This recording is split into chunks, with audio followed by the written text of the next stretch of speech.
Hey guys, so Konstantin Kisin just released an incredible video. He's a very big centrist. He believes in basically going to the middle and, listening to both sides and then coming to a conclusion. And he recently came to a conclusion on the Israel Hamas War and why Israel's war is just. He named it "Why I'm Off the Fence Over the Israel Hamas War." If you want to see a measured, non-emotional approach to why Israel's war is just, this is the best video ever since the war on October 7th. Definitely worth checking out, and I'll play it right now. I'm off the fence about Israel's war. Here's why. Exactly a year ago, when thousands of Hamas militants crossed Israel's border to engage in an orgy of medieval violence, I knew little about Israel and had no opinion about the long-running conflict there. I've never been to Israel. I've never been to Gaza. I've never been to the West Bank. It's not a conflict I studied at university or read about extensively. People on both sides who care passionately about this issue find it hard to believe, but in truth, most people are like this.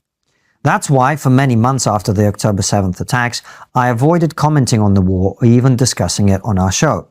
Instead, I read, watched, and listened to the endless commentary, debates, and discussions to understand what people on various sides were saying. Having gathered those perspectives, I then did my best to apply first principles thinking to the arguments I heard. Thinking from first principles means stripping whatever you're trying to analyze down to its core and working back from there. Context is extremely important to understanding. But when it comes to highly emotive situations like this one, people often flood you with emotional context, which does not support the argument they're actually making. There are some obvious examples in this debate, which we will address shortly. First principles thinking helps you see the structure of arguments. The logic of an argument is like the skeleton of a body. You cannot see it from the outside, but it is usually the cause of why the body moves the way that it does. Getting to the skeleton of an argument is essential to understanding it. This was my approach when we had prominent pro-Palestine guests like Bassem Youssef and Norman Finkelstein on trigonometry, as well as pro-Israel guests like Ben Shapiro and Natasha Hausdorff. And I watched those interviews, and they're all extremely measured. He did not necessarily give them a non-fair interview. He was asking them very, very easy questions, the pro-Palestinians, I mean. He wasn't, being hostile at all. And that's what I think separates him from most political commentators.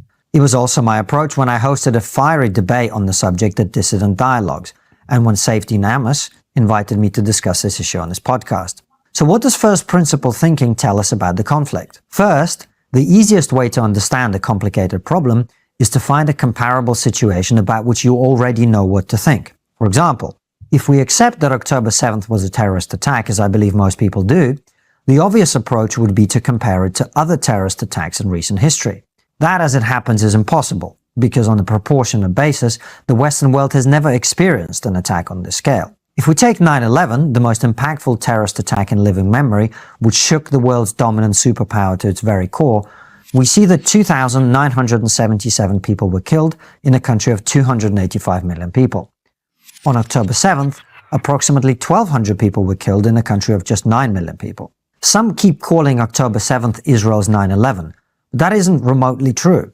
If October 7th was Israel 9/11, on a per capita basis, only 100 people would have been killed. In other words, October 7th was at least 12 times as bad as 9/11. And that's before accounting for the fact that Hamas took hundreds of hostages, many of whom have been killed since. So the obvious question is, if thousands of armed Mexicans had penetrated the southern border of the United States, killed 36,000 Americans, and dragged off thousands of hostages, how would America have reacted?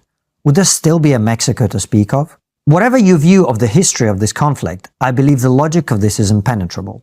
However, there are some persuasive arguments from the anti-Israel camp which are aimed at contextualizing October 7th. Let's look at them. Number one, history did not start on October 7th.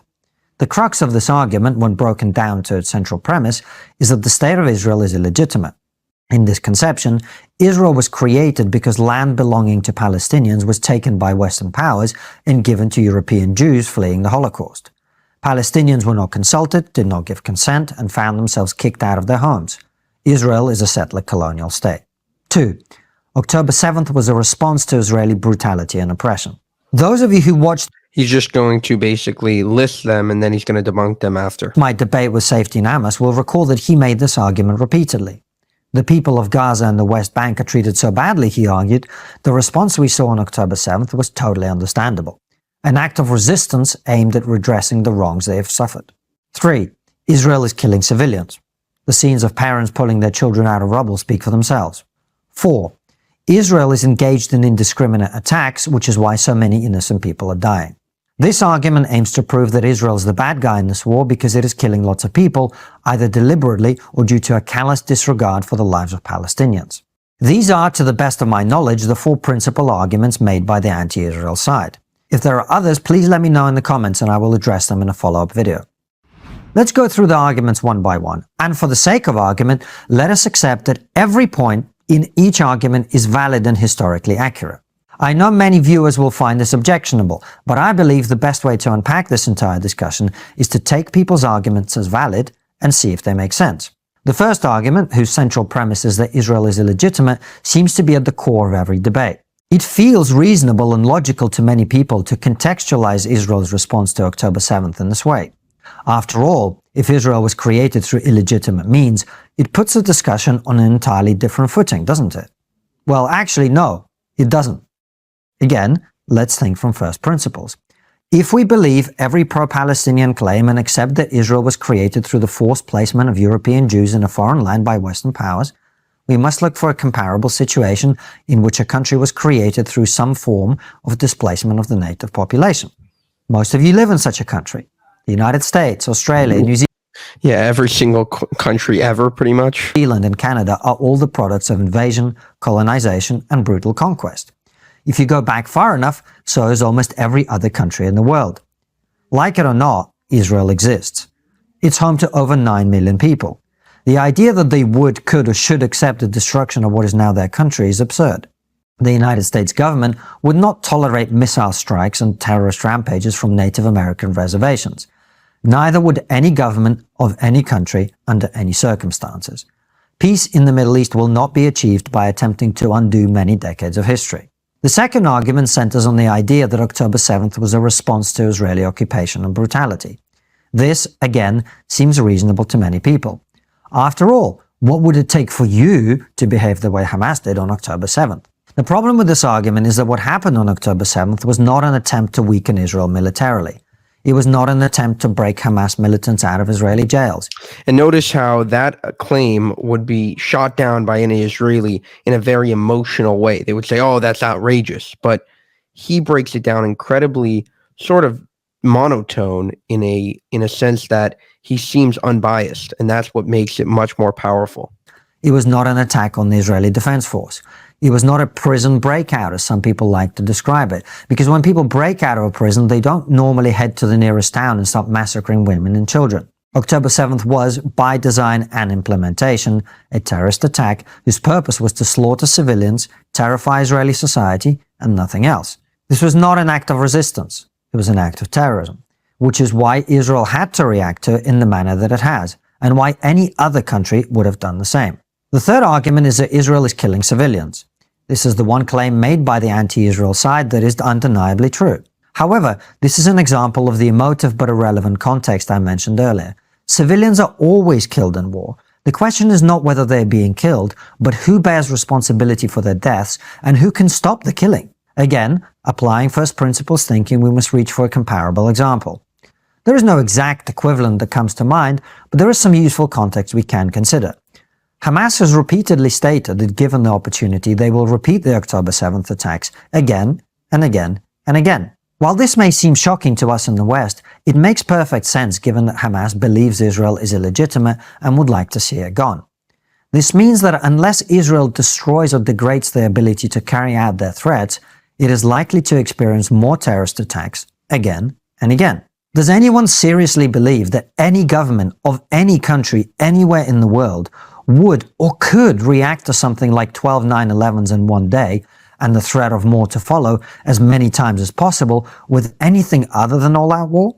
That specific sentence is very, very strong, because if you ask a pro-Palestinian advocate, or anyone advocating against Israel, if you ask them simply, what should Israel have done on October 7th, on October 8th?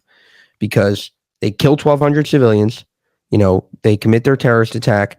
Now, what do you want us to do? At the end of the day, the only answer is, do what Israel has done or similar. Now, anyone that says that so that is the one question. What he just pointed out there is very, very strong, because that's the one question that pro-Palestinian advocates and anti-Israel advocates or whatever can't answer, because you just ask them, what should Israel have done after October 7th? 1,200 civilians killed. It's a sovereign nation. What are you going to do? Now, any self-respecting nation is going to respond, and going to respond in major force. Like he said, there's no self-respecting country that would respond to that with anything but all-out war. And he's 100% right about that. If you ask, even Bassem Youssef was asked this question, and he said, I don't know what they should have done, because even he recognizes that if Israel would have just taken that hit and not done anything, then they would have been seen as incredibly weak, and would soon be gone from the Middle East. And who can end the killing? Well, theoretically, Israel could, of course, but for the reason we just discussed, they can't, won't, and shouldn't. That leaves Hamas, who could have returned the hostages and surrendered the people who took them. What is more, they could hide their civilians in the vast network of tunnels they've built to reduce casualties. Instead, they refuse to build bomb shelters and do everything they can to maximize civilian casualties. That's not my opinion, it's something Hamas are themselves proud of. A senior spokesman for the group, Sami Abu Zuhri, gave an interview on Palestinian station Al-Aqsa TV the last time this conflict flared up. The policy of people confronting Israeli warplanes with their bare chests in order to protect their homes has proven effective against the occupation, he said. We in Hamas call upon our people to adopt this policy in order to protect Palestinian homes. So yes, the deaths of civilians are tragic, and in a modern world where you can fill your social media feed with gruesome footage, that tragedy can be broadcast straight into your home 24/7. But the responsibility for their deaths is entirely with Hamas, and the failure to put a stop to the killing is theirs and theirs alone. Which brings us to the final argument. Israel's attacks are indiscriminate and designed to inflict civilian casualties. This is actually the simplest argument of the four to address, because it is an empirical matter. The war in Gaza is not the first conflict in human history. We can compare the ratio of combatant to civilian deaths in this war to others. What happens when we do? Historically, urban warfare operations result in a casualty ratio of 9 civilians for every 1 enemy fighter killed. In Gaza, it is 2 to 1. In other words, despite the deliberate attempts by Hamas to increase the number of civilian casualties, Israel has been extraordinarily successful in reducing them. This doesn't mean that there won't be incidents in which innocent Palestinians are killed, and, as in any war, there will likely be war crimes committed by both sides. But overall, the numbers don't lie. If you need further evidence that claims of Israel's indiscriminate attacks are nonsense, just look at the way various commentators reacted to what has been dubbed Operation Grim Reaper. Thousands of Hezbollah pages were rigged with explosives and then detonated simultaneously, killing and injuring thousands of terrorists and a small number of bystanders. The pages in question were not picked at random. Israel specifically selected a batch of senior Hezbollah operatives. And still, people like Hamza Yusuf, Scotland's former First Minister, complain about Israel's indiscriminate attacks. This was definitionally the most precise, targeted and surgical large-scale anti-terrorist operation in human history. And you had thousands of people online, Candace Owens, a lot of the anti-Semites coming out and saying, oh, it's completely disgusting and indiscriminate. They can do it to anyone. And, they're killing civilians. Cenk Uygur talked about it, condemned it. You had a bunch of people condemning the death and targeting of terrorists. So that point is really, really important to highlight. In summary, I've engaged with an open mind and in good faith with all the anti-Israel arguments presented to me over the last year. On balance, I regard them as disingenuous, irrelevant, and designed to pull at my heartstrings in order to obscure the harsh reality of this conflict. We would respond exactly the way that Israel has. The only difference is we would do so with the support of every member of the international community, while Israel, has to fight not only the terrorists who want to wipe them off the map, but Western apologists for those terrorists as well. If you enjoy these videos, you should know that they're available on my Substack weeks, All right, that was a great video by Konstantin Kisin, and it actually went completely viral on X as well as some other platforms. Extremely relevant right now. 1 year after October 7th, debunking all of the claims made since October 7th against Israel. For more, subscribe to the channel, and if you want to help us make more of these videos, you can go to buymeacoffee.com/JewishUncensored.